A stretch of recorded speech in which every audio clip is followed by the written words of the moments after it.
Attorney, legal ba sa isang collection agency na tawagan ako gabi-gabi at sabihin na ipapakulong ako pag hindi ako nakapagbayad?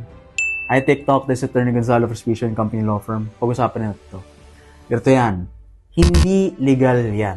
Una, kahit may utang ka, hindi ka pwedeng makulong sa simpleng hindi pagbabayad ng utang. Nasa constitution natin yan mismo, no imprisonment for non-payment of debt.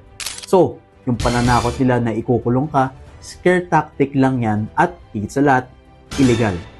Pangalawa, bawal ang harassment. Under the SEC Memorandum Circular on Unfair Collection Practices, strictly prohibited ng threats of arrest or imprisonment, harassment and intimidation, late night calls, verbal abuse, public shaming, and contacting persons not related to the loan.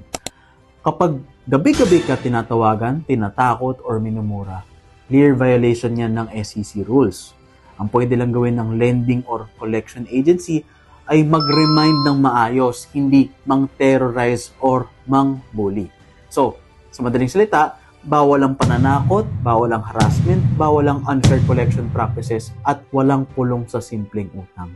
Kung inaabuso ka, pwede kang mag-report sa SEC for unfair collection practices, sa National Privacy Commission kung ginagamit ng personal info mo o pangharas, or sa pulis kung may threats or intimidation.